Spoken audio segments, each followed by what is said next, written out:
Nós temos um texto agora, então, para ler, em Tiago 3, que diz assim, a respeito da língua. Então, o porquê da administração da língua, então, o controle do ser humano, daquilo que ele fala, então, a pronúncia, a linguagem, a comunicação. Ele fala no texto, também a sabedoria quanto a isso, né? O ser humano ter sabedoria, se expressar, comunicar entre um irmão e o outro, uma pessoa e outra, dentro da comunidade cristã, por exemplo. A edificação cristã tem todo o parâmetro que foi deixado na Bíblia, para nós continuarmos então a fé cristã no nosso próprio meio e também na expansão entre as pessoas e na formação de novas pessoas cristãs, a transformação delas, também na expansão de comunidade então para o domínio do cristianismo. Então o apóstolo Tiago pensa muito em domínio do cristianismo, então, por exemplo, o escritor, o evangelista e tudo mais. Então a epístola de Tiago, no capítulo 3, o verso 1 em diante diz assim: queridos irmãos, não sejam muito importantes para falar aos outros a respeito das faltas deles, pois todos nós cometemos muitos erros e quando nós, os mestres, que deveríamos ter conhecimento, fazemos o mal, nosso castigo é maior do que seria para os outros. Se alguém pode dominar a sua língua, isso prova que ele tem perfeito domínio sobre si mesmo, si próprio, em tudo mais. Podemos fazer com que um cavalo grande se volte e vá para onde quisermos, por meio de um pequeno freio em sua boca. E um leme minúsculo faz com que um navio enorme se volte para qualquer lado que o piloto queira que ele vá, mesmo que os ventos sejam fortes. Assim também a língua é uma coisa pequena, mas que prejuízo imenso pode provocar. Uma grande floresta pode incendiar por meio de uma centelha pequenina. E a língua é uma chama de fogo, está cheia de maldade e envenena todos os membros do corpo. E é o próprio inferno que ateia fogo à língua, que pode transformar toda a nossa vida em uma chama ardente de destruição e desastre. Os homens têm domesticado ou podem domesticar qualquer espécie de animal ou ave que tem vida, qualquer espécie de serpente e de peixe. Mas nenhum ser humano pode domar a língua. Ela está sempre pronta a expelir seu veneno mortífero. Umas vezes a língua dá louvores ao nosso Pai Celestial e outras ela rompe em maldições contra os homens que são feitos à semelhança de Deus. E assim a bênção e a maldição vêm brotando da mesma boca. Queridos irmãos, é evidente que isso não está certo. Uma fonte de água jorra primeiro água doce e depois água amarga. Pode-se colher azeitonas ou figueira ou figos de uma parelha? Não, e não se pode tampouco tirar água doce de um poço salgado. Se vocês forem sábios, vivem uma vida de constante bondade, para que dela manem sementes de boas ações. E se vocês não fizerem alarde a respeito delas, então serão verdadeiramente sábios. E evidentemente não se gabem de serem sábios e bons se vocês forem amargados, invejosos e egoístas.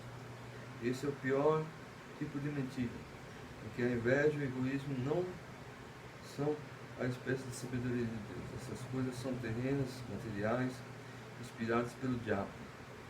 Onde houver inveja ou ambições egoístas, aí haverá desordem e todas as outras espécies do mal. Entretanto, a sabedoria que vem do céu primeiro, que tudo é pura e cheia de calma brancura. Depois é amante de paz e cortês. Tolera o debalde e está pronta a submeter-se aos outros. É repleta de misericórdia e de boas obras. É cordial, correto e sincero. E todos aqueles que são pacificadores plantarão sementes de paz e levantarão uma colheita de justiça. Então, sempre tem um segredo em cada texto.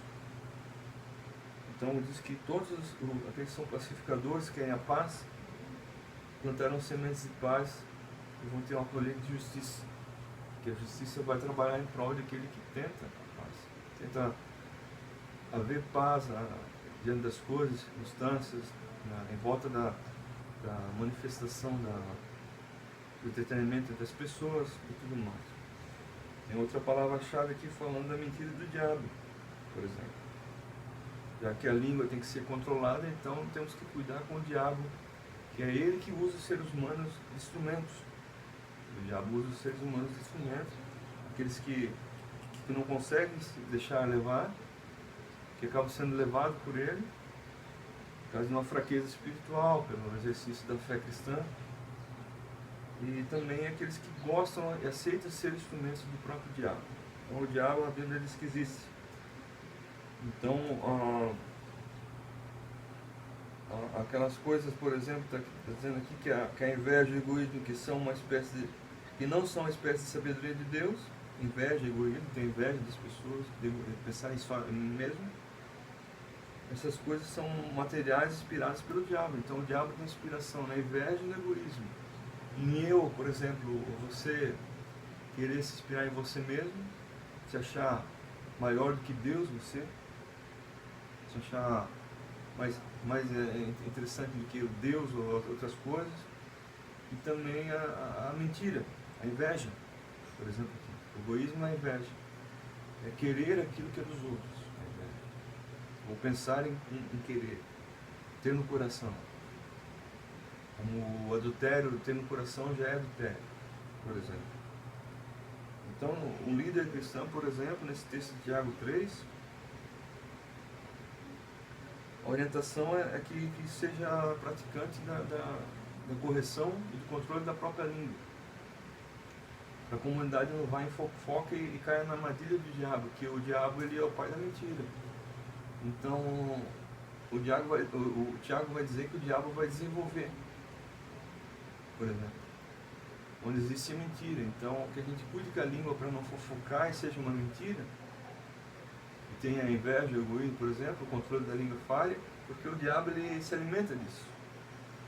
Então, pessoas que são verdadeiramente instrumentos do diabo podem ajudar a manifestar a obra dele, por exemplo. Então, aqueles que são mestres, como ele disse no começo, serão mais cobrados ainda, não são os líderes cristãos. Os líderes cristãos, por exemplo, eu transformando essa explicação como um professor, por exemplo, assim como se fosse um professor, um dom didático de professor, assim, ao menos para se pregar, como um pregador do Evangelho, eu sou um líder diante de uma expressão cristã explícita, explicação. Então, eu como um líder cristão, né, nesse aspecto, eu tenho que cuidar mais ainda para não cair no controle da língua, porque eu vou estar transformando a expressão, que é bem a comunicação mesmo, para se entender aquilo que eu estou falando. Se eu não tivesse conseguido explicar com palavras, como é que você iria entender? Se a minha voz sair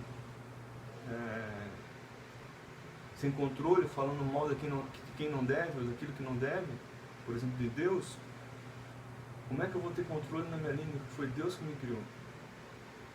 Também criou o ser humano e o controle para a expressão, que a gente tem que ter o livre-arbítrio, tem que se submeter, que Deus pede para a gente ter um limite, né? E também Deus criou o relacionamento entre as pessoas, criou lugares onde as pessoas também podem se relacionar. Foi tudo Deus que criou. Como é que eu vou respeitar Deus, ao menos que a minha língua também fala mal de Deus, de pessoas que são de Deus, e assim por diante. Então,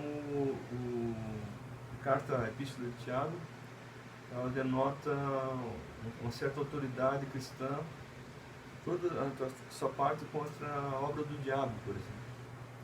O diabo não veio senão para matar, roubar, destruir, e o diabo também é o pai da mentira.